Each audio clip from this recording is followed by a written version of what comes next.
Aujourd'hui, on va parler de Google My Business. Google My Business, donc c'est un outil, comme son nom l'indique, qui a été développé par Google, qui est entièrement gratuit et qui va permettre à un maximum de personnes de, comment dirais-je, de pouvoir en fait avoir des informations sur votre société, mais en même temps que vous puissiez déposer des informations sur la vôtre. Hop, il y a quelqu'un qui vient de rentrer en plus. Hop, pardon.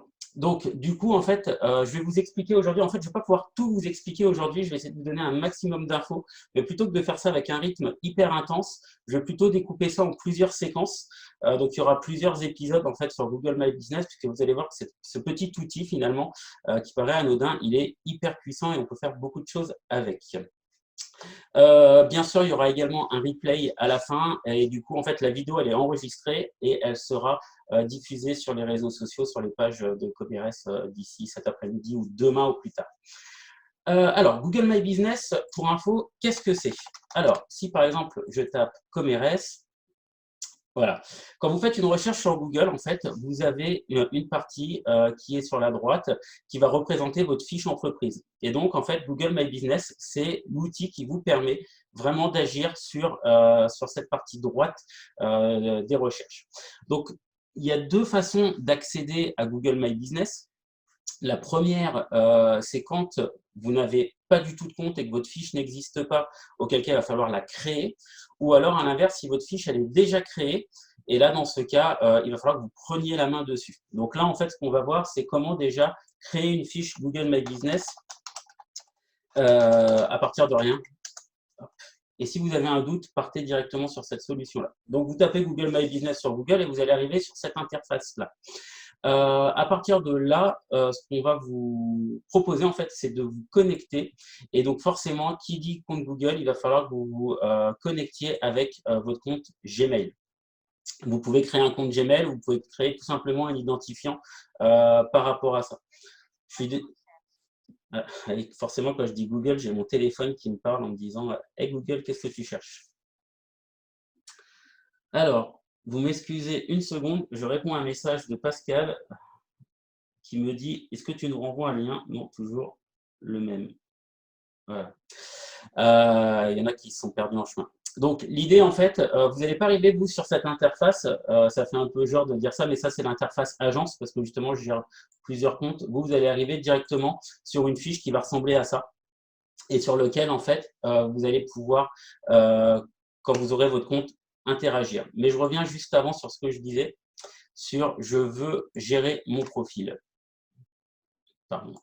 Alors, ce qui est toujours embêtant quand on a déjà une page, c'est de pouvoir repartir à zéro avec rien. Alors, si je veux créer une page, donc vous, quand vous allez cliquer là, si vous n'avez pas de page, je vais le faire simplement. Je vais vous montrer où est-ce que vous allez arriver. Puisque vous allez arriver ici. Alors, hop là. Voilà, ça c'est voilà, vous allez arriver sur quelque chose qui va ressembler même pas à ça encore. Vous allez arriver exactement, vous allez arriver ici, d'accord? Désolé pour cette petite différence entre ce que vous aurez sur votre écran et ce que j'ai.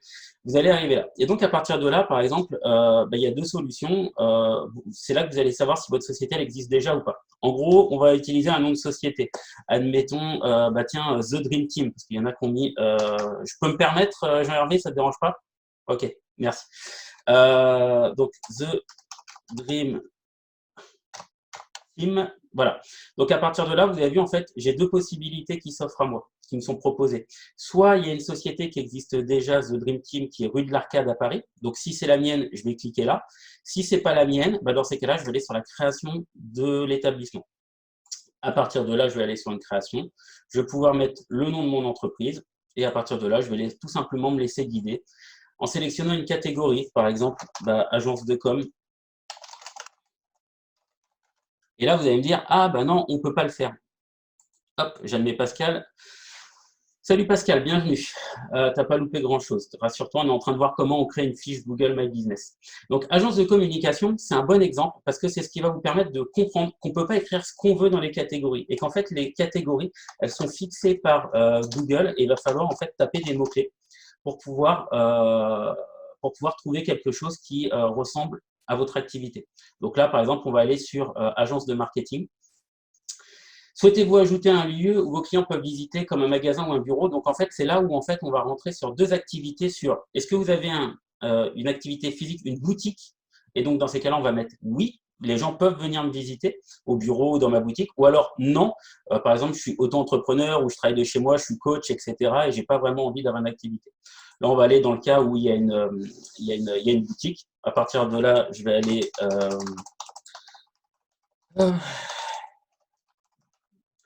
voilà, 95 430 à Auvers-sur-Oise. Je te rassure, hein, Jean-Hervé, on n'ira pas au bout de la procédure, sois tranquille. À partir de là, donc une fois que vous avez entré votre adresse, l'adresse de votre local, vous allez pouvoir sélectionner où est-ce que votre entreprise, elle est.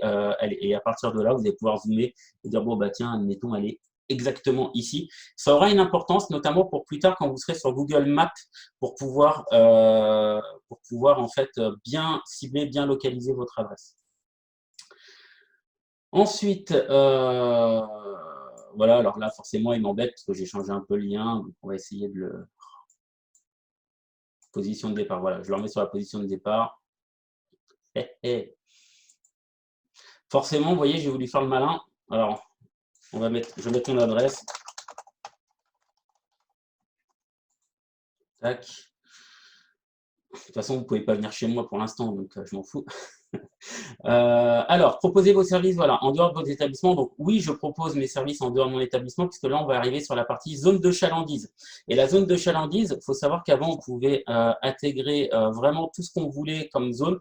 Nous, on s'amusait avant dans l'agence à rentrer les 178, 180 communes du Val d'Oise. Comme ça, on était vraiment référencé partout sur un territoire.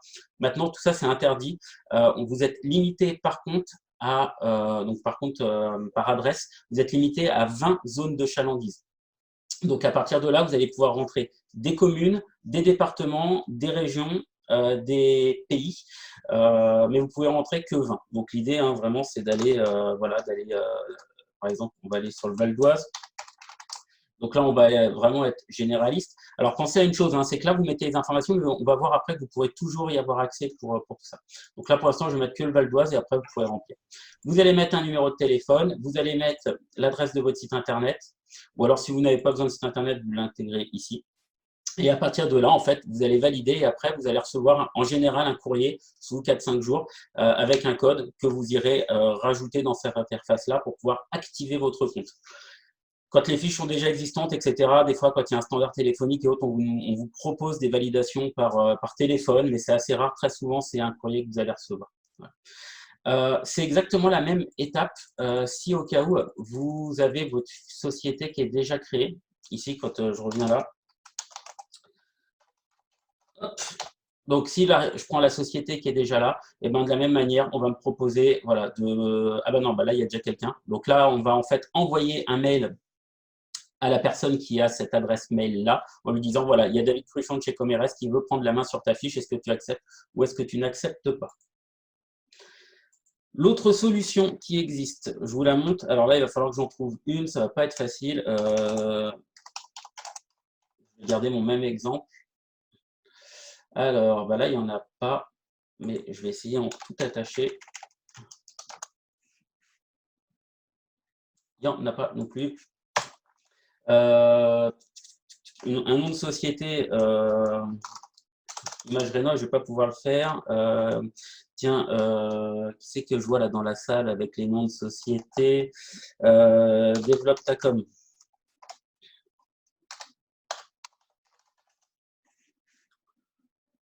Oh, j'ai pas de bol.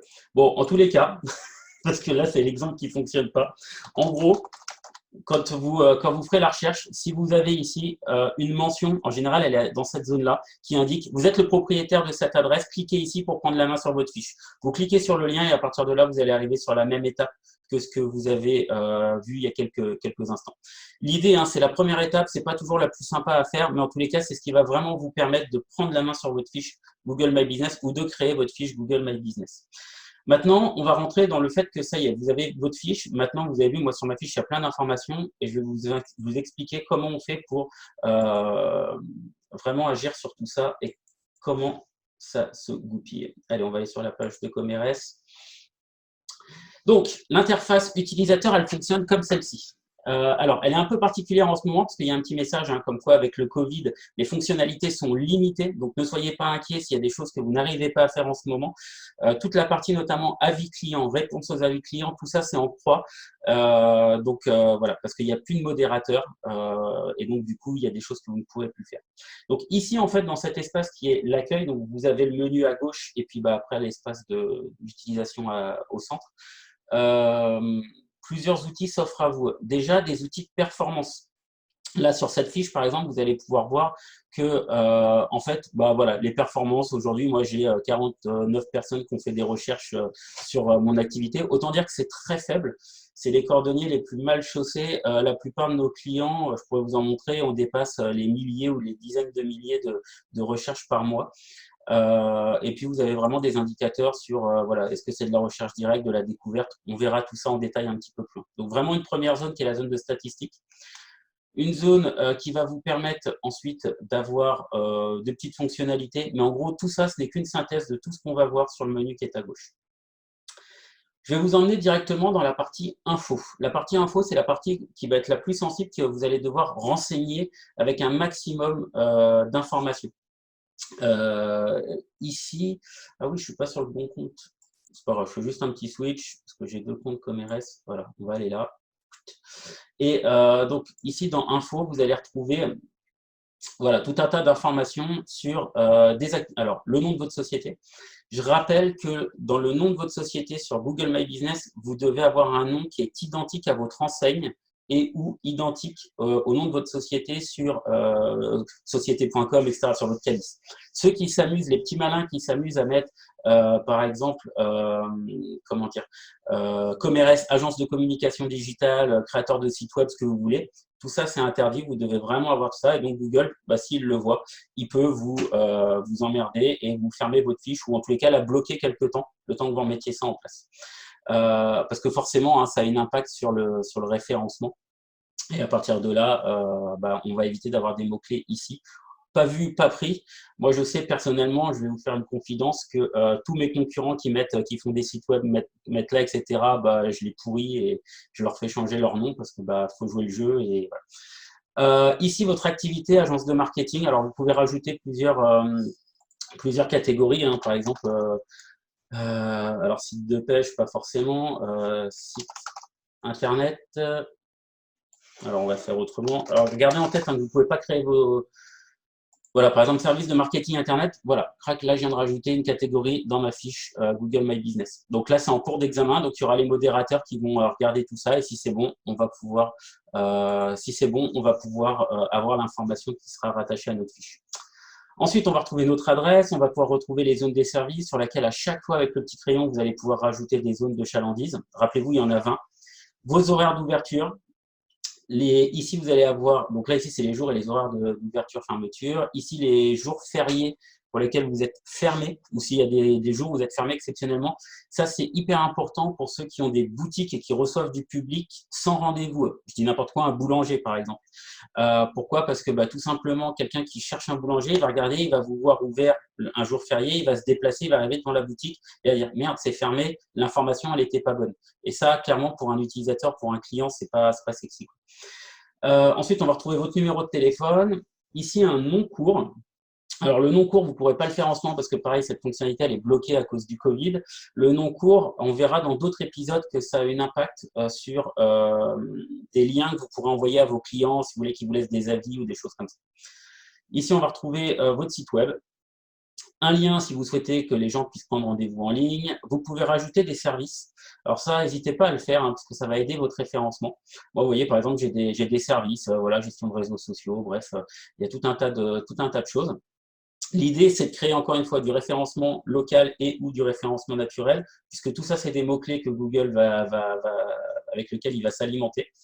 Et à partir de là, ça va permettre aussi à vos clients d'avoir des informations sur les produits et les services que vous fournissez avant même qu'ils arrivent sur votre site web.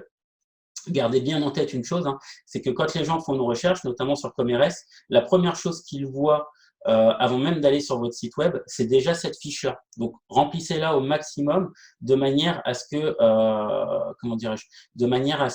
derrière, les gens puissent avoir un maximum d'infos et qu'il n'y ait pas de rebond, on va dire que les gens, vous ne les perdiez pas en cours de route. Vous pouvez faire la même chose avec des produits. Vous pouvez rajouter des faits marquants. Alors très souvent, voilà le genre de faits marquants qu'on va avoir, établissement géré par des femmes, etc. Ça va mettre des petits pictogrammes. Là, ici, vous allez avoir un espace sur lequel vous allez pouvoir remplir une fiche de présentation de votre activité. C'est vraiment un endroit dans lequel vous devez remplir un maximum de mots-clés. Pensez vraiment toujours au référencement. Sachez que l'espace qui est là, il est limité à 750 caractères, donc 750 lettres, espace compris. Donc, il faut que ce soit bien condensé et bien écrit par rapport à ça. La date d'ouverture, les photos qu'on verra plus tard. Et puis sur la partie droite, vous allez avoir des informations qui sont pas hyper utiles au quotidien. Vous pourrez voir ce que ça donne, voilà ici, voir comment ça s'affiche, votre fiche sur Google, sur Maps, partager votre établissement, voilà, un petit peu de Google Ads, donc de publicité Google, puisqu'on veut vous faire dépenser un peu d'argent. Ce qui fonctionne très bien hein, comme outil d'ailleurs. Fermer mon établissement, voilà, donc là notamment avec le Covid, il y a cette fonctionnalité qui n'existait pas, comme quoi on peut mettre son établissement temporairement fermé. Avant, il n'y avait que définitivement fermé, et maintenant il y a le côté temporairement fermé, notamment pour la partie restauration, bar, et tout un tas de commerçants qui malheureusement galèrent en ce moment. Voilà, des informations avancées, mais on n'ira pas sur ce terrain-là aujourd'hui, ça ne sert pas à grand-chose à notre niveau. Voilà pour la première partie. Alors, je vais juste jeter un petit coup d'œil, voir, parce que j'ai des trucs qui clignotent dans les conversations, voir s'il y a des questions. Imagineshow.com. Ah oui, peut-être que. Ok. Souriez, vous êtes filmé. Ok, bon, il n'y a pas de questions pour l'instant, donc je continue un tout petit peu. Autre information, donc là vraiment pensez à bien remplir ça. Autre information hyper importante dans le renseignement de ces informations, la cohérence des informations est hyper importante pour le référencement Google. Gardez en tête que les informations que vous avez là, notamment vos horaires, etc., elles doivent être les mêmes que sur votre site internet, sur votre page Facebook et ailleurs, de manière à ce qu'il y ait de la cohérence. Pourquoi? Parce que si Google trouve une information vous concernant et que cette information elle est cohérente sur différents sites, sur différentes pages web, à partir de là, vous allez avoir une information qui va remonter plus fortement dans le référencement qu'une information, par exemple, si vos horaires, je dis n'importe quoi, sont complètement différents, ou si votre activité elle est complètement différente d'un site à l'autre. Donc, pensez bien à l'uniformité des informations, à la cohérence des informations sur votre fiche Google My Business. Pour info, également, les informations que vous allez indiquer sur Google My Business vont vous permettre d'afficher dans 3 endroits sur Google. Le premier endroit, c'est celui qu'on a déjà vu qui est ici, d'accord, qui est vraiment la partie, comment dirais-je, la fiche Google My Business. Alors, la deuxième, Imaginaire Show, pardon, je l'écris mal, mais je devrais le trouver, Imaginaire Show. Et là, il y a Pascal qui doit rigoler, parce qu'il dit, mais ça s'écrit pas comme ça. Bon, bah, je ne trouve pas la fiche Google My Business, j'aurais essayé, Pascal, mais c'est pas grave. Si je fais une agence de communication, voilà, Val d'Oise, hop. À partir de là, autre espace dans lequel vous pouvez ressortir, voilà, ça va être ici, d'accord? Quand vous faites une recherche assez large, voilà, agence communication Paris, voilà, ici. D'accord? Donc vraiment, on est dans le début des recherches. Tiens, d'ailleurs, ça me fait penser qu'il n'y a pas grand monde qui fait du référencement payant, genre en ce moment sur Paris en agence 2 comme direct. Donc à partir de là, voilà, autre espace dans lequel vous allez pouvoir sortir dans les 3 premiers résultats de recherche. Gardez en tête que voilà, hein, les avis clients, tout ça, ça a un impact. On le verra dans un prochain épisode. Et enfin, le 3e endroit où vous allez pouvoir ressortir, bah, c'est sur Google Maps, puisqu'en vous baladant avec le terme agence de communication, par exemple. Voilà, c'est bien, ça fait plaisir de voir que ComRS sort. Hop, et à partir de là, vous allez pouvoir en fait chercher des gens sur un secteur géographique et vous rendre compte voilà, de vos concurrents ou alors bah, des agences qui peuvent vous accompagner. Et à partir de là, donc si votre fiche Google elle existe et qu'elle ressort, bah, vous allez pouvoir en fait ressortir ici. Par exemple, si je cherche un magicien, hop, et que je cherche un magicien pas très loin de chez moi, et ben voilà, j'ai Pascal Chelnaut qui ressort. D'accord? Et à partir de là, je vais pouvoir en fait tout de suite avoir des résultats. Donc, pensez bien qu'il y a vraiment 3 endroits sur lesquels vous pouvez ressortir rien qu'en remplissant des informations gratuitement sur Google My Business par rapport à ça. Je vais arrêter pour aujourd'hui sur le sujet. Je vais déjà vous laisser prendre la main sur vos pages Google My Business. Je vais vous laisser éventuellement aller remplir vos informations. Soyez pas surpris si tout n'est pas modéré. Normalement, une information comme celle-ci, elle doit déjà être modérée en temps normal. Là, c'est même pas dit qu'elle le soit demain, quoi. Mais ça va vous permettre déjà de prendre la main là-dessus. Demain, si vous voulez, je vous montrerai comment fonctionnent les statistiques. Il y a vraiment des choses hyper intéressantes sur la partie statistique. Je vous montrerai les photos. Pareil, quelque chose de très important, les photos qui fonctionnent très très bien. Et voilà, et on verra éventuellement comment rentrer des produits ou des services, encore une fois, pour améliorer votre référencement naturel. Écoutez, je ne sais pas si vous avez des questions. Si vous en avez, j'arrête le partage d'écran, je me remets ici, je me mets sur la partie conversation et je vous écoute si vous avez des questions. C'était pour donner un site. Ah oui, Pascal. Ok, merci. Je vais rouvrir les micros, hein. Alors, la question c'est comment je pourrais ouvrir les micros participants. Activer le menu. Vous m'entendez? C'est à quelle heure les bières? Voilà. Donc, ceux qui ont envie de prendre la main, et vous pouvez, il y a les micros qui sont ouverts. Donc, est-ce que vous avez des questions par rapport à ça? Non, pas de questions. C'était très clair. Bon, c'est cool. On va le découper en plusieurs parties. Alors, je ne sais pas s'il y a des choses sur lesquelles vous aimeriez qu'on approfondisse ou éventuellement qu'on ait des sujets sur lesquels vous aimeriez aller. On reste comme ça, on continue dans la même foulée, quoi. Oui. Ah oui. Ok, Continue. ça marche. Donc demain je vous montrerai tout ça. Je vous montrerai les statistiques. Vraiment, les statistiques, c'est vraiment un point qui est hyper intéressant et qui va vous permettre d'avoir plein d'informations sur ce que les gens recherchent sur vous et comment vous pouvez utiliser ces informations pour vraiment développer votre business par rapport à ça. D'accord? Bon, normalement, on était un peu mieux que sur Facebook hier. Les partages d'écran ont mieux fonctionné, etc. Donc, c'est pour ça que j'ai préféré basculer sur Zoom. Si vous n'avez pas d'autres questions, je vais bientôt vous quitter. On donne rendez-vous sur la page de Frédéric qui va nous faire un petit mix pendant 3/4 d'heure, 1 heure pour nous ambiancer. Donc, toujours sur la page de Frédéric Falin, sur sa page Facebook. Vous avez l'habitude. Et puis, écoutez, merci de votre présence. Merci d'avoir participé, d'avoir été attentif. Et puis, je vous dis à demain et restez chez vous. Oh, salut.